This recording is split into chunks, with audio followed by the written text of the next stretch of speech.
Hello, my name is Nicholl, and thank you so much for taking the time out to listen.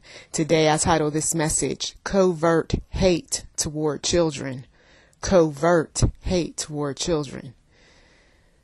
This hidden anger, upset, meanness, and any other negative emotion that some adults have toward children is quite disturbing when you spend a bit of time with them who simply just don't care for or like children.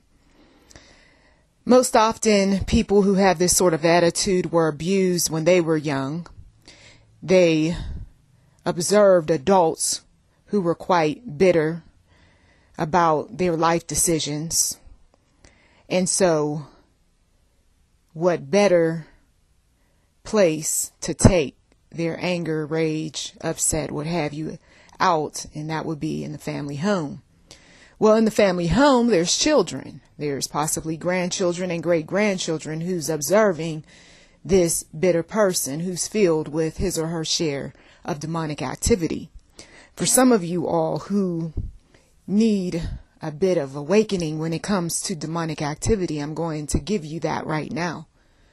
Because you see, if you're going to be dealing with people, whether personally or professionally, you have to understand that there is an evil within many.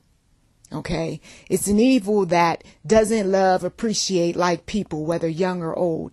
It's an evil that was recruited, if you will, by other evil people. That could have been the mother, the father, the sister, the brother, the ex-husband, the ex-wife.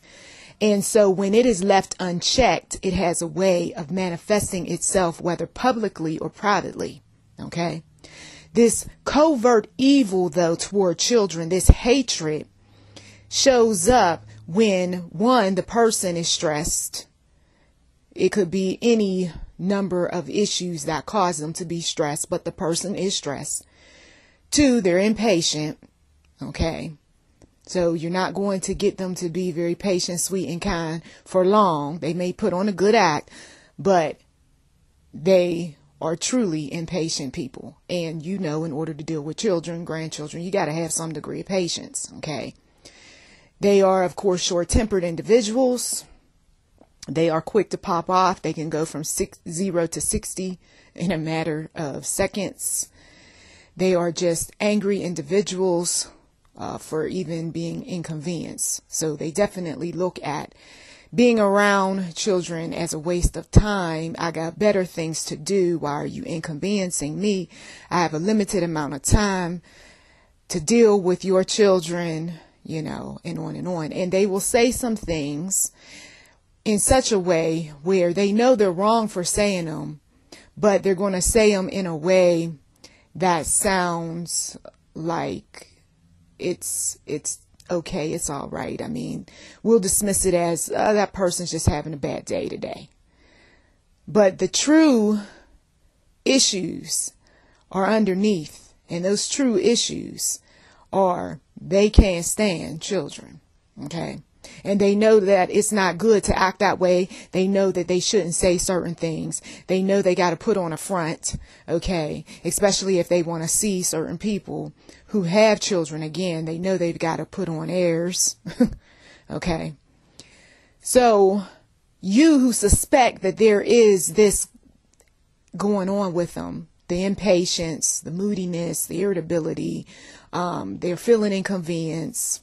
They got a limited amount of time dealing with you and so on and so forth. You've got to make a decision quick, fast, and in a hurry. Some people make the wrong decision. They go ahead and they push children off on parents, grandparents, best friends, nieces, nephews, cousins, sisters, brothers. They push them on to the family members because, well, we're family, right?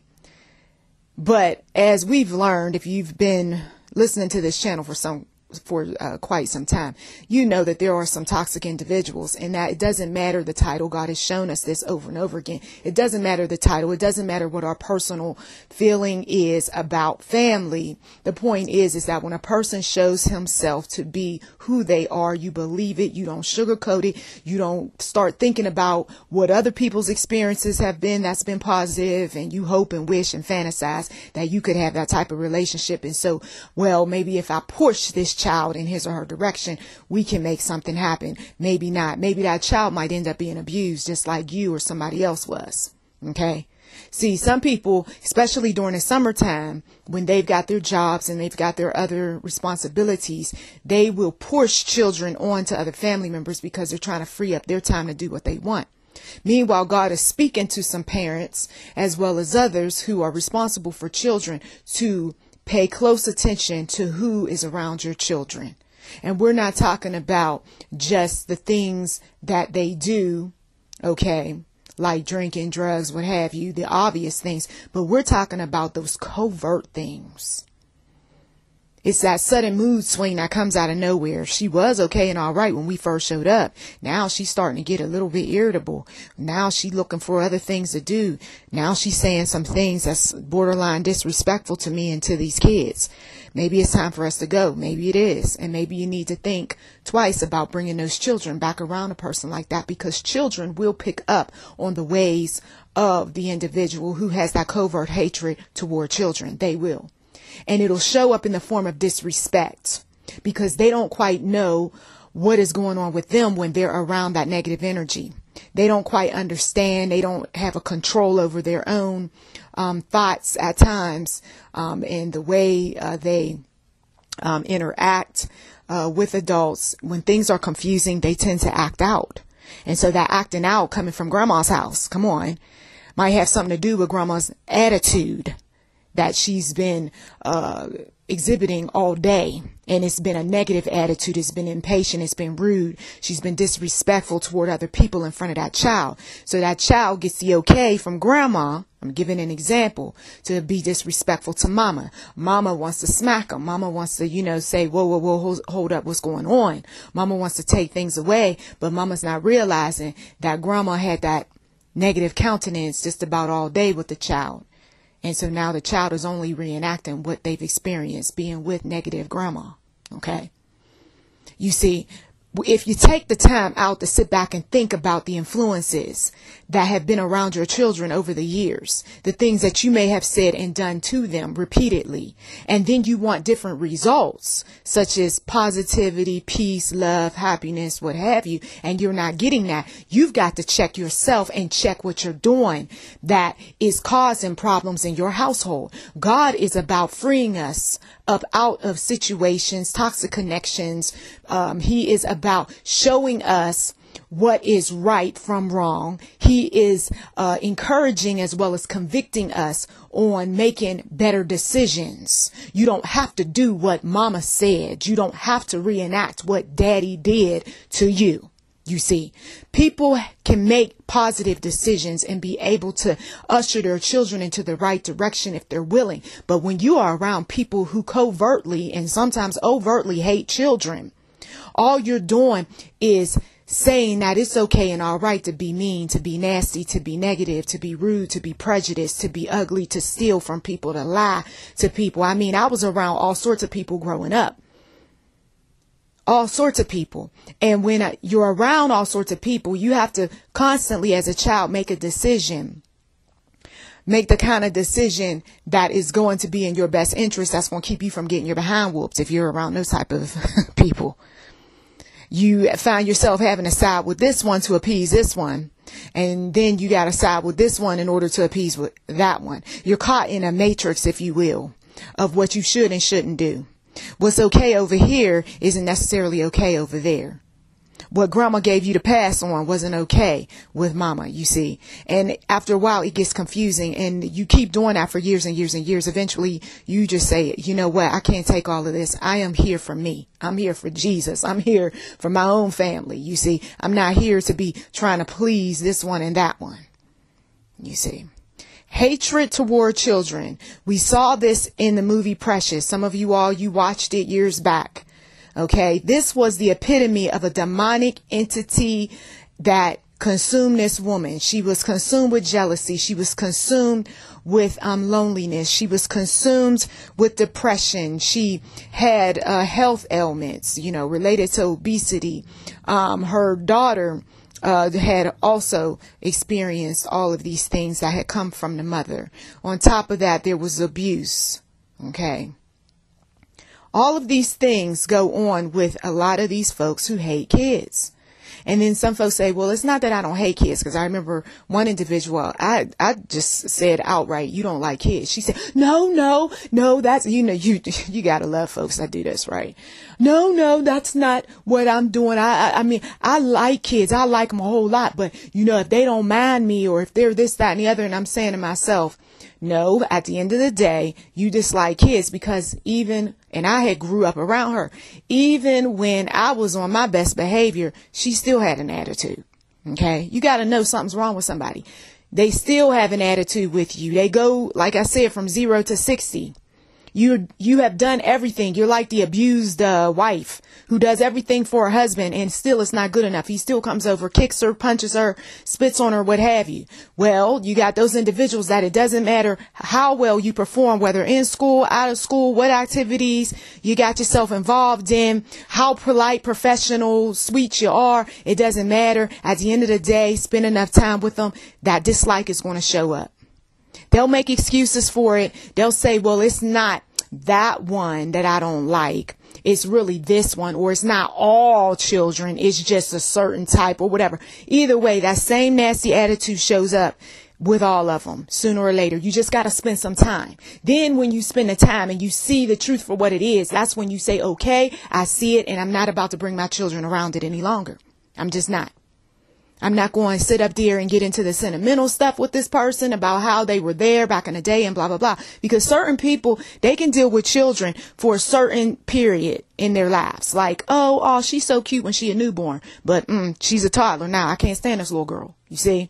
Or, oh, I could deal with the toddler, but I can't deal with them tweens. Or I can deal with the tweens, but them teenagers, I'll knock them upside the head. I'll punch them out. I'll hurt them. I'll beat them senseless. They sit up here and do this, that, and the other. Okay. When people are talking like that, once again, they are showing you who they really are. Okay. So therefore, that is somebody who is not equipped to deal with children. You don't bring them into the Bible, the youth Bible studies. You don't, have them over there in the daycare center. I don't care how short staffed, it is. You don't bring these people into your home and tell them to watch your children. Okay. You got to go beyond references when you're looking for babysitters.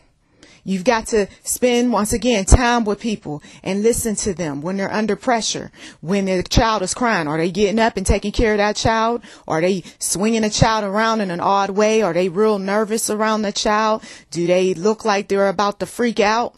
Are they talking about how, I just can't deal with it. All the crying and all that. You, once again, don't keep bringing your children, your grandchildren, your great-grand around people like that, because you're asking for trouble. Or the ones who are just way too friendly, as my one son said. I said, when I showed him this one particular video, I said to him, what was the problem with that adult? He said, the problem was he was acting too much like a child. And most adults don't act like kids. I said, exactly. That was the red flag on a man who was in this, made up show. But it was one of those teaching shows on watching out for the molesters, the pedophiles, you see. And he said he was too nice, Mom, from the door. He was there's just too much was going on that was like a child. And he was an adult, you see. So you got some who they got the type of hate that they'll use a child's body, though. They'll use a child to work for them. They'll use a child to have sex with. They'll use a child for all sorts of just things I can't even name. But they'll do it. And you got to have a certain hate in order to do that, a certain disdain, a dislike. You have to have something disturbing in your mind in order to do that sort of things. But those folks, when they're approached about it, they'll swear up and down, no, I'm good, I'm all right, there's nothing wrong with me. But you don't believe what they say. You believe what you see them do. What you feel in your spirit when you pray before you get around individuals. That's what you believe. You allow the Lord to deal with those folks. And you don't put your children in harm's way. So that is the message for today. It's somebody's message. It's just a simple talk, just to remind that individual who may really want the family to be close, and you're really trying to see, the glass half full rather than half empty. But when you see so much negativity showing up and you suspect some things, you got to distance yourself and distance your children, or grandchildren or adopted children, stepchildren, because people like this corrupt. They corrupt children. And then it takes a long, long time to heal from all of what they've said and they've done. So keep your head up for those of you all who have gone through so much dealing with folks, but you're finally free. Hallelujah and praise the Lord. You've learned a whole lot. God is speaking to you each and every day by showing you the warning signs, and you'll stay out of trouble when you are paying attention to those warning signs. Blessings to you. Please do check the description box for anything that might be of interest. You've been listening to YouTube NM Enterprise 7. Subscribe today. We also accept giving, and you are welcome to do so. That too is in the description box. Blessings to you.